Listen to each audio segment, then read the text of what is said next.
Hey guys, I've got 6 common houseplant myths that you need to avoid for the benefit of your houseplants. So these myths are still doing the rounds on popular blog posts and a few YouTube videos spreading a bit of misinformation. So I'm here to separate the fact from the fiction. Let's begin.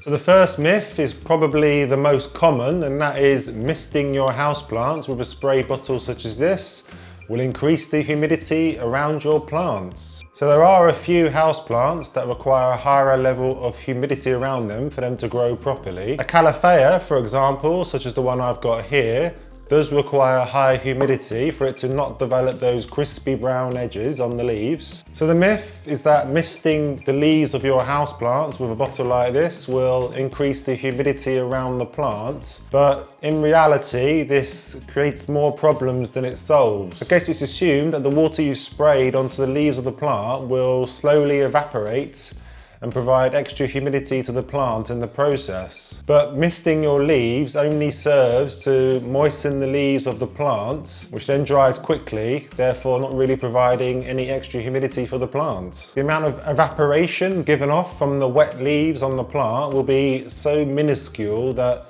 really no extra humidity is provided. Doing this will only increase the risk of things like fungus and rot developing on the leaves because you're leaving water droplets on the surface of the leaves to dry. So if you do want to increase the humidity of your plants, then there are a couple of other options. One option is that you can group your plants together, kind of create a little mini micro environment with higher humidity, or you can of course invest in a humidifier that you can place next to your plants.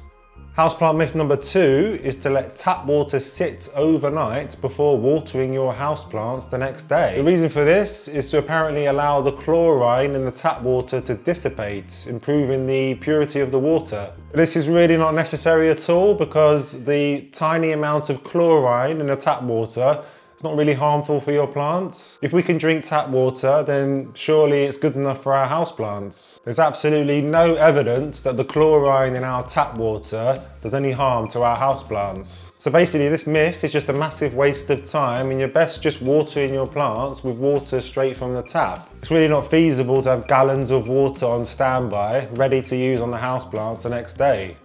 Myth number 3 is a continuation of myth number 2, and that is to not water your plants with cold water straight from the tap. So the idea here is that the water from your tap is too cold for your plant's roots, and this will send your plant into shock. But if this was the case, then I would have a lot of unhappy plants in my house. But as you can see, all the plants in my house, if you've been watching my recent plant tours, all the plants in my house are doing just fine. Plants are robust and they can generally take the various things that we throw at them, and using slightly cold water from the tap to water them is really not going to do any harm to your plants at all. Your plants aren't going to go into shock when you water from the tap because it's not like the water is going to freeze the roots. It's not that cold.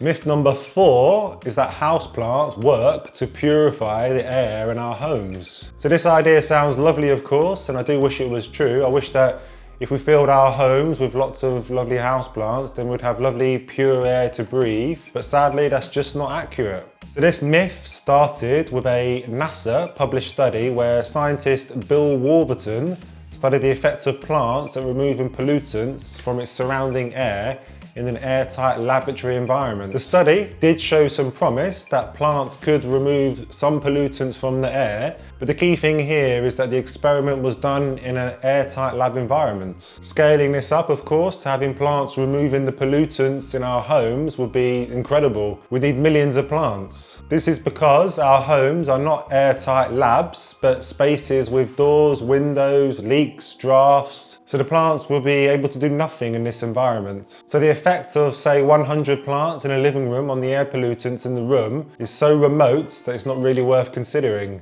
I'd recommend checking out the study for yourself if you have the time, guys. Houseplant myth number 5 is a popular one, and that is houseplants don't grow during the winter. So this is a common misconception that is not really accurate. Plants are living organisms and they do grow all year round. It is true that their growth is slower during the winter due to the longer nights and colder weather, but they are still developing leaves and roots, especially since we live in warm houses during the winter. So it does give them the opportunity to continue growing. It can be dangerous for our plants to assume that plants don't grow during the winter because we might assume that they don't need any water. Not watering your houseplants in the winter will harm your plants from the roots drying out. So we just need to make sure we'll keep watering our plants during the water, albeit at a slower rate than during the spring, summer and autumn. So we have to remember that many indoor plants are native to the tropics where they do grow all year round. So this means, of course, that they will continue to grow in our homes. Many of my plants, such as my Tradescantias and even my Philodendron Birkin, have put on lots of growth over the winter. My Birkin continues to put out those new white leaves all year round. Houseplant myth number 6 is that succulents are drought tolerant and hardly need any water to survive. So this is a dangerous myth for your succulent and cacti and will likely result in the death of your plant if you stick by it. People read on blog posts and in books that succulents are easy to look after because they don't need much water, and this leads them to never watering their succulents. They might buy a succulent, place it on a windowsill on a south-facing room and forget about it all summer, and they won't water it all summer. This will lead to shriveling leaves, of course, and eventually plant death because the plant is dying from dehydration. Succulents do store water in their thick leaves or their thick trunks, so that means they need less water than regular houseplants, but they do still need water. So I do water my succulents about once every 2 or 3 weeks during the spring and summer, and I make sure to let the soil dry out in between waterings. I cut this back to probably once every 4 weeks during the winter. You do need to be careful about overwatering your succulent because the leaves will only be able to store so much water. If they do take on too much water, then the leaves will start to turn yellow and go a little bit mushy. But just remember to at least water your succulents sometimes to avoid the plant from drying out. It's always worth using a moisture meter just to check that the plants do need water. Just stick it into the soil and it will tell you whether the soil is dry, moist or wet. If you want to know about 9 cool houseplant hacks that actually work for your next video, then click on the link here and I'll show you some really interesting tips and tricks to help you look after your houseplants, and I will see you there. Thank you very much for watching.